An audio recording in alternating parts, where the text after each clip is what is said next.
Be ready start.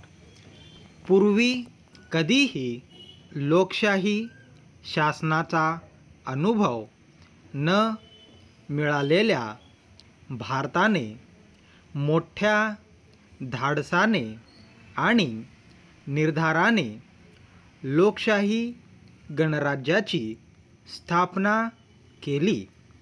कारण आपण स्वातंत्र्यापूर्वी अनुभवलेल्या राजेशाही, सरंजामशाही आणि ब्रिटिश हुकुमशाही इत्यादी शासन पद्धती सर्वसामान्य जनतेच्या दृष्टीने चांगल्या नव्हत्या.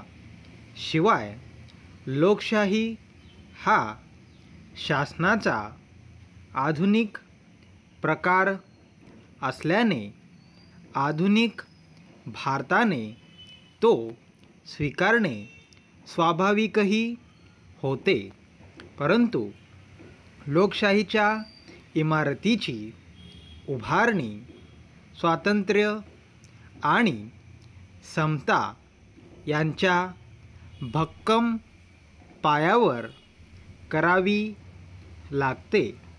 कारण हा पाया ठिसूळ झाला तर लोकशाहीचे रूपांतर हुकुमशाहीत होण्यास वेळ लागत नाही. म्हणूनच प्रत्येक नागरिकाला विचार, अभिव्यक्ती, विश्वास, श्रद्धा व उपासना यांचे स्वातंत्र्य आणि दर्जा किंवा प्रतिष्ठा आणि संधी यांची समानता या दोन मूलभूत आणि मानवी अधिकारांची हमी देण्यात आली आहे. परिच्छेद. भारतात भिन्न वंश, धर्म, पंथ असलेले आणि अनेक भाषा बोलणारे लोक राहतात.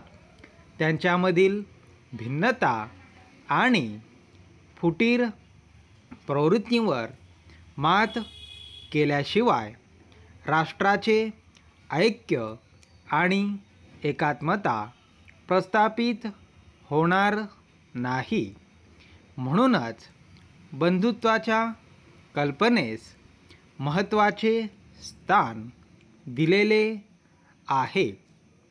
सर्व नागरिकांमध्ये बंधुभाव निर्माण झाला तर त्यांच्यात आम्ही सर्व एक आहोत ही भावना रुजण्यास वेळ लागणार नाही. अशा एक राष्ट्रीयत्वाच्या भावनेतून राष्ट्रीय एकात्मता येईल व त्यामुळे भारताचे राष्ट्रीय ऐक्य व अखंडत्व अबाधित राहील आणि फुटीर वृत्तीला पायबंद बसेल. स्टॉप.